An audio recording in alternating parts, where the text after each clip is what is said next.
حدیث پاک جو بیان کرتے ہیں،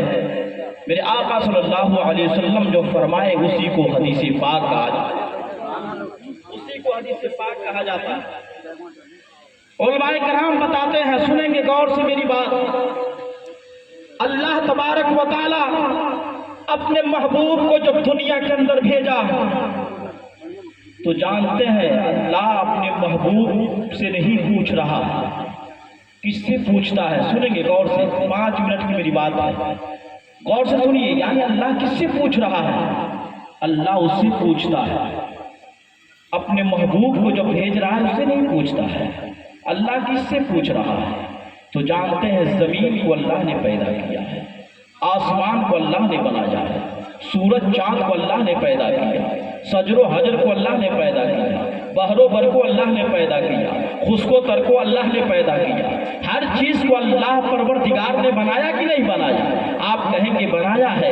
دنیا جو ہے، آپ سنیے گا غور سے، آپ کو میں بتاؤں کہ آپ اللہ تبارک و تعالیٰ اپنے مقدس قرآن پاک میں فرمایا کہ اپنے محبوب کو دنیا کے اندر میں نے بھیجا تو رحمت للعالمین بنا کر بھیجا، یعنی سارے جہان کا رحمت بنا کر بھیجا، دونوں عالم کے مختار ہے، نائب پروردگار ہے، اپنے محبوب سے نہیں پوچھ رہا ہے بلکہ اللہ پوچھتا ہے، زمین سے زمین تو بتا تو کون ہے، آسمان سے پوچھ رہا ہے، اے آسمان تو بتا تو کون ہے، سورج سے پوچھتا ہے، اے سورج تو نکل کر بتا تو کون ہے، چاند سے پوچھ رہا ہے، اے چاند یہ بتا تو کون ہے، اور آگے بڑھیں گے پتہ یہ چلے گا کہ شجر و حجر سے پوچھتا ہے، اے شجر و حجر یہ تو بتا تو کون ہے، خشک و تر سے پوچھتا ہے، تو بتا تو کون ہے، اور آگے بڑھیں گے میرے پیارے بحر و بر سے پوچھتا ہے، تو بتا تو کون ہے، مشرق والوں سے پوچھتا ہے، تو بتا تو کون ہے، مغرب والوں سے پوچھتا ہے، تو بتا تو کون ہے، شمال والوں سے پوچھتا ہے،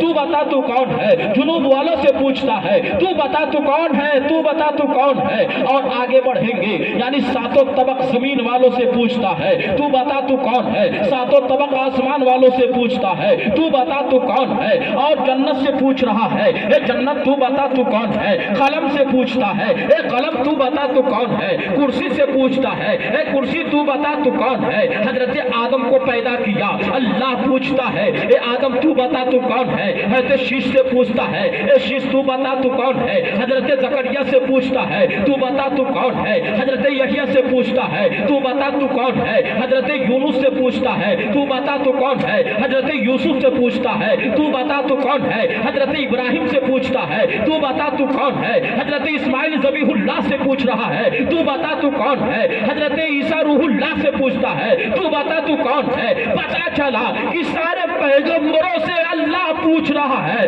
تو بتا تو کون ہے، مگر آخری پیغمبر جب مکے کے سرزمین پہ تشریف لا رہے ہیں اللہ فرماتا ہے، اے محمد خاموش رہنا، خدا بتائے گا کہ محمد کون ہے اور محمد بتائے گا کہ خدا کون ہے۔ سبحان اللہ، سبحان اللہ، کیا کریں۔